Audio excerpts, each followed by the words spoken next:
So that part really just did something to me. So after that, I kind of lost it again and just went on and put a lot more energy into my rapping and producing. And my music wasn't going in the direction where I knew it really needed to go. And I was feeling led to, but it was the life that I lived and life that I seen.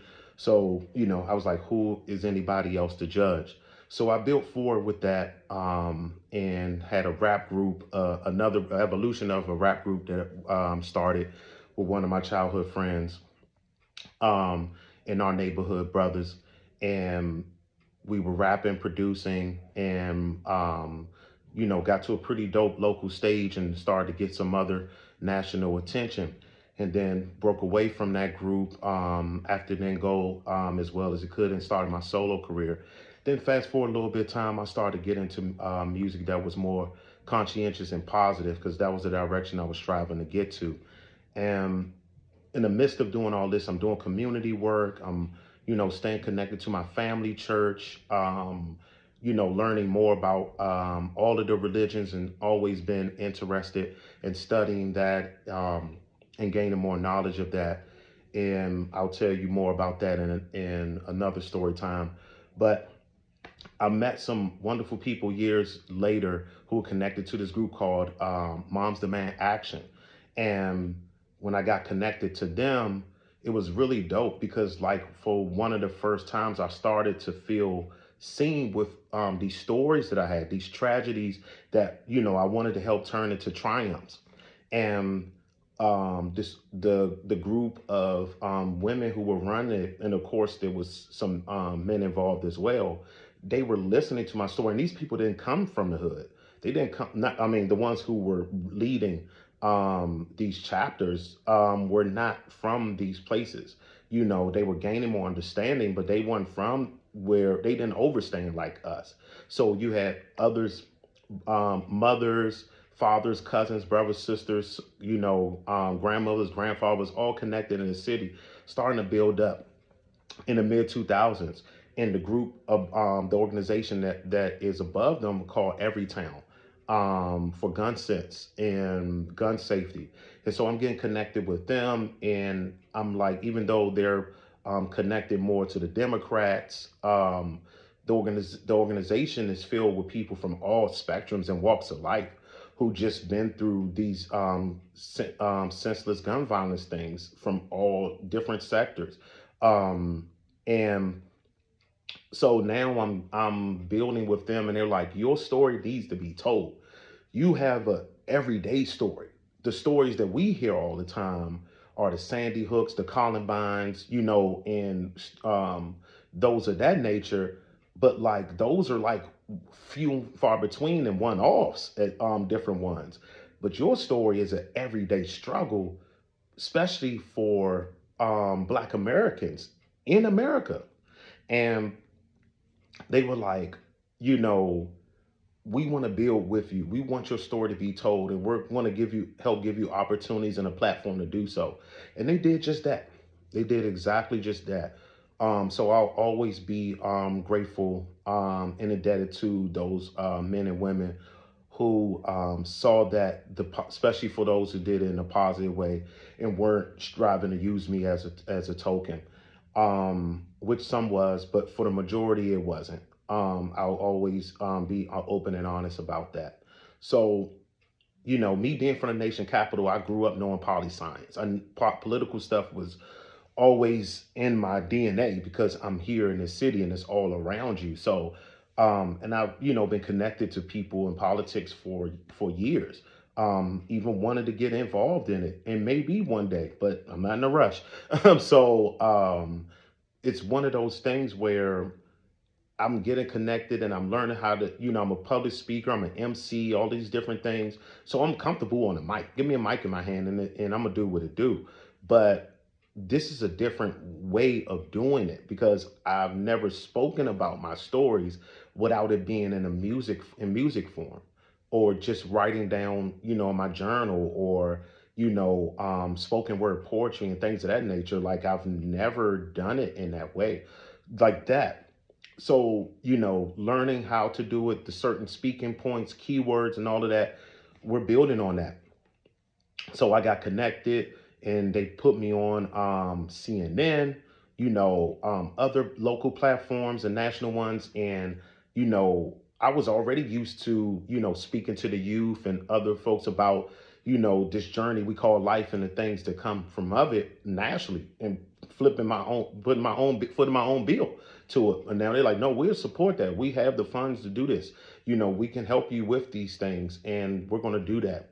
So, um, yeah, the article decades earlier about guns in America. So they wanted to do it again. And they started to piece some folks together. And I remember having a conversation and, and I was like, I really want my story to be told. And this is no offense to no one else, but this is the story that I have about this everyday gun violence is something that majority of my people see. But the national mass media especially doesn't put that out there.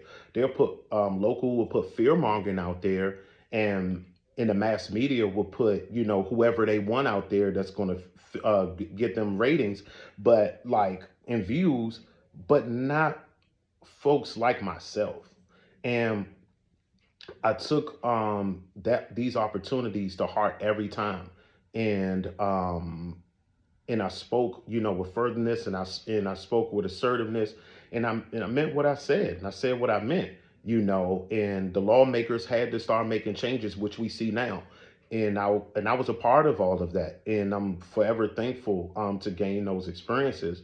But when the Time Magazine partner, I got that call and I got the email to say I will be a part of it, my goodness, I couldn't believe it. Like, I'm thinking of the things I shared earlier with you guys, and like all of the experience that I had and how I survived those, to be able to get an opportunity like that I can now tell the stories of my neighborhood friends that were gone too soon, my family members whose lives were taken by gun violence, or took their lives, due to a gun from unaliving themselves, and all of these different things came from this, you know.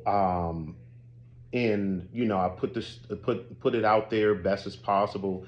And I remember going downtown DC, to a hotel where I get coffee from sometimes at the Starbucks, and I remember going down there and having meetings and things, and like sharing my story, and let them know, and I'll share parts of it within the video, as you guys will see throughout this story time, and towards the end.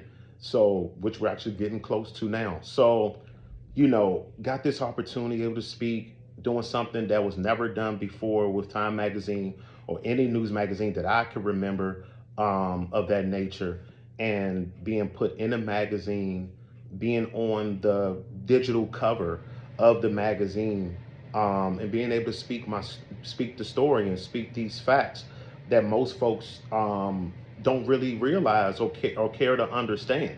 But now it's history, and like that was able to help me see that our stories matter and they mean something. And for me to be one of the Black Americans that were chosen to do that, no one can take that away from me, and no one can take that away from us.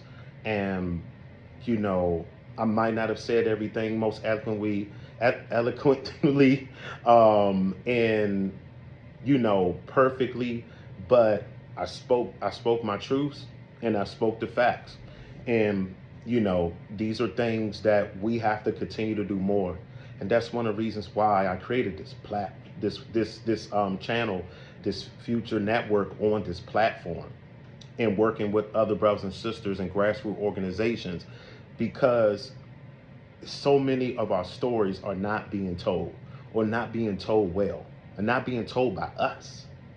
And we can't just live on people only seeing the stories that others put out there for us, done in the worst ways, with some of the worst people. We can't continue to do that.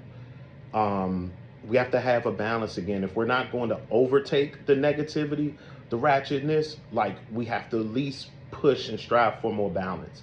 And that's what I'm here for. I'm here to bring balance in that. Biggest thing that I got to learn in my spiritual awakening and my mental health healing is finding balance, being even keel, and that's what I strive for.